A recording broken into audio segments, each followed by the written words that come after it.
لله نحمده ونستعينه ونستغفره ونؤمن به ونتوكل عليه ونعوذ بالله من شرور أنفسنا ومن سيئات أعمالنا من يهده الله فلا مضل له ومن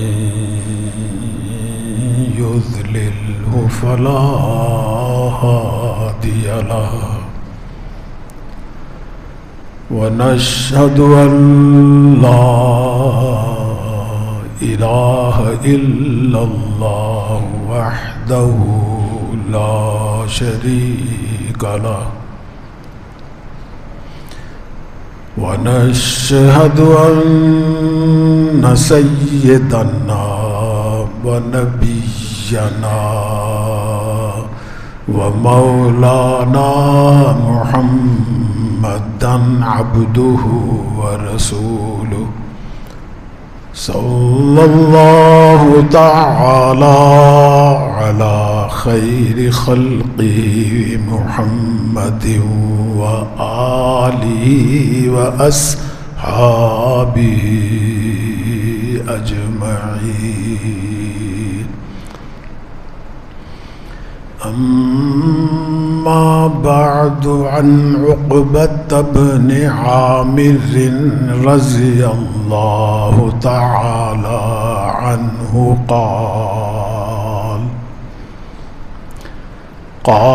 قال النبي صلى الله عليه وسلم لو كان بعدي نبي لكان عمر بن الخطاب أو كما قال النبي صلى الله عليه وسلم صدق الله مولانا العظيم وصدق رسوله النبي الكريم ونحن على ذلك من الشاهدين والشاكرين والحمد لله رب العالمين.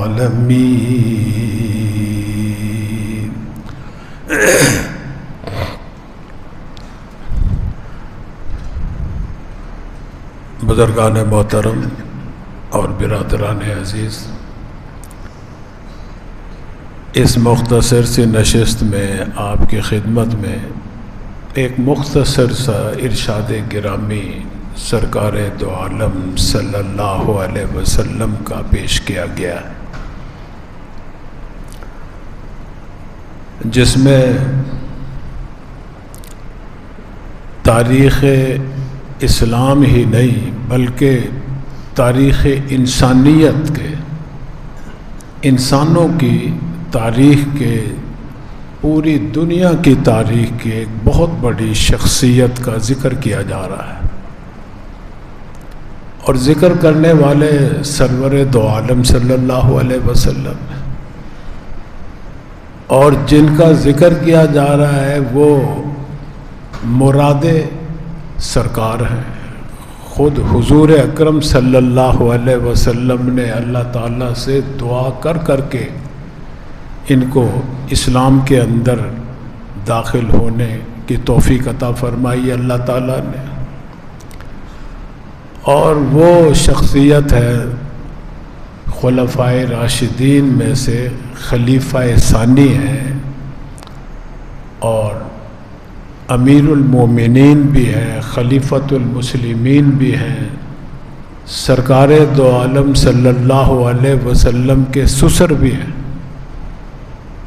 مراد رسول بھی ہیں، سسر رسول بھی ہیں، اور ان کا نام نامی اسم گرامی سیدنا عمر بن خطاب فاروق اعظم رضی اللہ تعالی عنہ ہے۔ ان کا ذکر اس مناسبت سے اس نشست میں کیا جا رہا ہے کہ آج غالباً ذی الحجہ کی 26 تاریخ ہے، تو تاریخ کے کتابوں میں آتا ہے یا 26 ذی الحجہ کو یا 27 ذی الحجہ کو ان کے اوپر جان لیوا حملہ کیا گیا مسجد کے اندر فجر کی نماز کے وقت، اور اسی حملے کے زخموں کی تاب نہ لاتے ہوئے یکم محرم الحرام یعنی نئے سال کے پہلی تاریخ کو انہوں نے اپنی جان آفرین کے سپرد کی۔ اس لیے مناسب یہی معلوم ہوتا ہے کہ ان کا کچھ ذکر خیر ہو تاکہ ہمارا ایمان تازہ ہو اور اس میں اضافہ بھی ہو، اس لیے کہ صحابہ جمع ہے صحابی کی، اور صحابی کسے کہتے ہیں؟ صحابی اس مسلمان کو کہتے ہیں جس نے ایمان کی حالت میں حضور اکرم صلی اللہ علیہ وسلم کی زیارت کی ہو، شرف ملاقات حاصل کیا ہو، آپ کی مجلس میں حاضری دی ہو، خواہ چند لمحوں کے لیے دی ہو، ایک دفعہ ہی زیارت کیوں نہ ہوئی ہو، اور پھر ان کا انتقال بھی اس مسلمان کا ایمان کی حالت پہ ہوا ہو، اس کو ہم صحابی رسول کہتے ہیں۔ اب صحابہ کے بڑے درجے ہیں، لیکن ہمارے لیے ہر درجے کا صحابی ہمارا سر آنکھوں کا تاج ہے۔ ہم کسی صحابی پہ انگلی کا اشارہ کر کے بھی بات نہیں کر سکتے کہ ان میں یہ کمی ہے، یہ نقص ہے، یہ عیب ہے، یہ اس میں خطا ہے، غلطی ہے، نہیں کہہ سکتے۔ آپ کہیں گے کیوں؟ اس لیے کہ اللہ تعالیٰ نے ان کی غلطیاں معاف کی ہوئی ہیں، گناہ معاف کیے ہوئے ہیں، پیشگی معاف کر دیا اللہ تعالیٰ نے، قرآن کریم کے اندر اعلان کر دیا اللہ تعالیٰ نے۔ تو ہم اور آپ کون ہوتے ہیں ان کے خلاف عدالت لگانے کا، مقدمے کرنے کا، فیصلے کرنے کا؟ ہمیں اتھارٹی نہیں دی اللہ تعالیٰ، اس لیے کہ وہ اللہ کے محبوب ہیں۔ ہر صحابی جنتی ہے، خواہ وہ خلفائے راشدین میں سے ہوں، خواہ وہ عشرہ مبشرہ میں سے ہوں، خواہ وہ سابقون الاولین میں سے ہوں، خواہ وہ مہاجرین میں سے ہوں، خواہ وہ انصار میں سے ہوں، خواہ وہ بدری صحابہ ہوں، احد میں شامل ہونے والے ہوں، خندق میں شامل ہونے والے ہوں، خواہ وہ آخر میں فتح مکہ کے بعد ایمان لانے والے ہوں، جو بھی جس نے بھی زیارت کی حضور صلی اللہ علیہ وسلم کی اور اس کی وفات بھی ایمان کی حالت میں ہوا ہے، وہ صحابی ہے۔ اس میں حضرت معاویہ رضی اللہ تعالیٰ عنہ بھی آتے ہیں، اس میں حضرت عثمان بھی آتے ہیں، اس میں حسنین کریمین بھی آتے ہیں، حضرت علی بھی آتے ہیں، حضرت ابو بکر صدیق بھی آتے ہیں۔ دیکھو ہمارے لیے حسنین کریمین حضرت حسین حضرت حسن رضی اللہ تعالیٰ عنہما بھی اسی طرح ہمارے سر کے تاج ہیں، جس طرح ابو بکر تاج ہیں، عمر تاج ہیں، عثمان تاج ہیں، علی تاج ہیں، سب۔ ہم کسی میں فرق نہیں کرتے، جس طرح کسی نبی میں فرق کرنا ایمان سے خالی ہو جاتا ہے، اسی طرح صحابہ میں فرق کرنے سے بھی ایمان سے انسان مسلمان جو ہے فارغ ہو جاتا ہے۔ قرآن کریم میں اللہ تعالیٰ نے فرمایا ہے کہ جب تک تم میرے ہر نبی پر ایمان نہیں لاؤ گے اس وقت تک تمہارے ایمان کا اعتبار نہیں۔ فرمایا کہ لا نفرق بین احد من رسولہ، یہ ایمان کا حصہ ہے کہ ہم کسی رسول کے درمیان فرق نہیں کرتے۔ ہاں رسولوں میں بھی درجات ہیں، کوئی اعلیٰ درجے، کوئی درمیانے درجے میں، کوئی اس سے نیچے درجہ، کسی کو اس سے نیچے درجہ، یہ اللہ نے درجے رکھے ہیں ان کے۔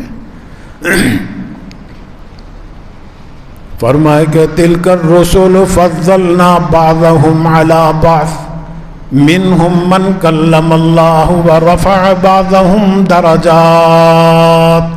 اللہ تعالیٰ خود فرما رہے ہیں ہم نے رسولوں کے اندر درجے رکھے ہیں، کسی کو کسی پر فضیلت دی ہے، کسی کو کسی پر، کسی کو کسی وجہ سے، کسی کو کسی معجزے کی وجہ سے۔ حضور اکرم صلی اللہ علیہ وسلم کو افضل الانبیاء قرار دیا ہے۔ لیکن ہم کسی کی تنقیص نہیں کر سکتے، کسی نبی کی شان اس طرح نہیں بیان کر سکتے کہ جس سے دوسرے نبی کی شان میں کمی آتی ہو۔ فضیلت بیان کر سکتے ہیں ہر نبی کی، کمی نہیں بیان کی۔ بالکل یہی حالت ہے صحابہ کی۔ انبیاء اور رسول جیسے اللہ کے محبوب ہیں نا، صحابہ حضور صلی اللہ علیہ وسلم کے محبوب ہیں، اللہ کے بھی محبوب ہیں۔ اسی لیے تو رضی اللہ تعالی ورضوا عنہ فرمایا، اور اللہ فرمایا کلم وعد اللہ الحسنى، میں نے ہر صحابی سے جنت کا وعدہ کیا ہوا ہے۔ ہم اور آپ کون ہوتے ہیں؟ اس لیے شہادت حسین ہو، شہادت عثمان ہو، شہادت عمر ہو، شہادت علی ہو، ہمارے تو شہادتوں سے تاریخ بھری پڑی ہے۔ ہر شہادت سے ہمیں کوئی نہ کوئی سبق ملتا ہے، نصیحت ملتی ہے۔ حضرت حسین رضی اللہ تعالیٰ عنہ نے اپنی جان کی بھی قربانی دی، یہ مہینہ ہے ہی جان کی قربانیوں کا، آپ دیکھ لیں۔ حضرت عثمان نے بھی اسی مہینے میں اپنی جان کی قربانی دی، حضرت عمر نے بھی اسی مہینے میں، حضرت حسین رضی اللہ تعالیٰ ان کے خاندان اگلے مہینے میں۔ یعنی اسلامی کیلنڈر کے اعتبار سے، قمری جنتری کے لحاظ سے جو پہلا مہینہ ہے وہ بھی شہادتوں کے خون سے بھرا پڑا ہے، مسلمانوں کی شہادتوں سے، جانوں کی قربانیوں سے، اور آخری مہینہ بھی بھرا پڑا ہے۔ تو یہ تو اسلام تو نام ہی قربانی کا ہے، اسلام کا دوسرا نام ہے قربانی کا۔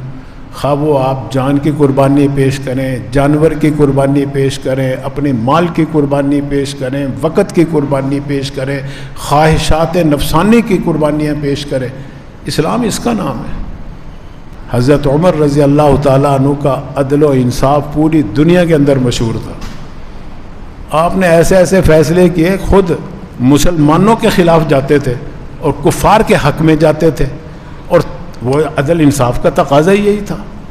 دیکھو ایک یہودی کا جھگڑا ہو گیا ایک مسلمان سے، وہ مسلمان نام نہاد مسلمان تھا منافق، ان کا آپس میں جھگڑا ہو گیا، مدینے کا واقعہ ہے۔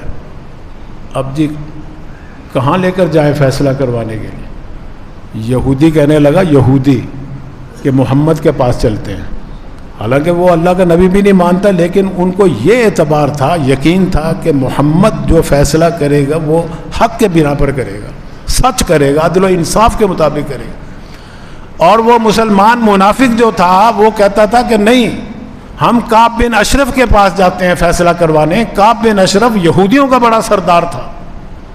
اب یہودی مسلمانوں کے سردار کے پاس آنا چاہ رہا ہے اور مسلمان یہودیوں کے سردار کے پاس جا رہا ہے، یہ ہے منافقت۔